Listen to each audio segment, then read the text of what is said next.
So like I've always wanted to be like an entrepreneur, and I got into sales because like I was, personable and I could talk to people, and one of the like best things like for me, like, so I got into selling cars, and imagine being like 19 years old, like negotiating car deals with like 30, 40, 50, 60-year-olds, like you have to grow up really fast. Yeah. And then you're dealing with like finance and interest rates and all that. And I was like terrible with math, like terrible. Like I struggled so bad with math in school. And by the way, I graduated with a 2.3 GPA. So if I can do it, anybody can do it, High school or college? High school. Is it good? I just don't know what is GPA. No, it's not good. I just don't even because it's 2.3 out of 4, basically.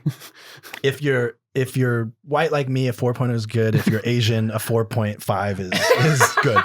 So, yeah. So, but anyway, it's like a D average, like C D average. Yeah. Yeah. Okay. But I wasn't a good student. I remember I had a teacher come up to me and she's like, like, you're not stupid. Like, I know you're not stupid.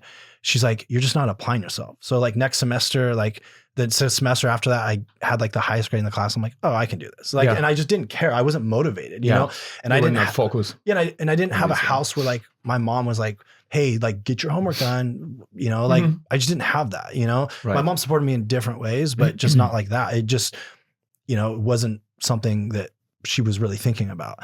And so, graduated from high school, have 3 kids, I had to like make money. So I sold cars for 5 years.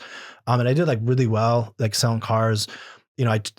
I think just being younger too, and in the car business, you take like a totally different approach, like which dealership can I ask? Toyota. Yeah. I just about to say, don't tell me it's Toyota. Let's go places. So the whole, I could do a whole offshoot of the car sales industry because it fascinates me because of how different it is from any other sales industry. I bet you got so many like insider secrets and shit. Yeah. I could do a whole thing on that. But like, it's funny because like I had like my bosses were kind of old school.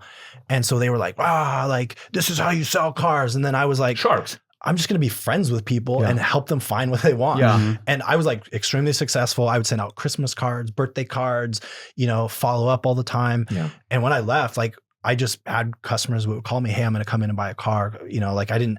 And I remember like I'm watching people wait for customers to come in. And I'm like, this is like a waste of time. Like you're literally sitting there for like 10 hours a day waiting for somebody to come in so you can make money and help them buy a car and anything else.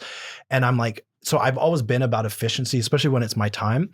And I'm a natural procrastinator. And so I think over the years, like this stuff has actually helped me out long-term because like being a procrastinator, you have to really think on your feet because like, you're like, oh shit, I have a test or I have this or I have that. So you have to really like think on your feet. And I think that's why like with the negotiations and everything else, like I get dialed in, I know exactly what needs to be done. And like, body language, all the other, you start learning that stuff. So you did this so fast forward 2007, the market crashed. Literally like on our street, you'd have 10 houses and 7 houses would have nobody in them because they were foreclosed. And so in our area, like people were using the money in their house to buy cars. And so like I went from making, 80, 90 grand a year at like 20, 23 years old or whatever to making like $1,200 a month overnight.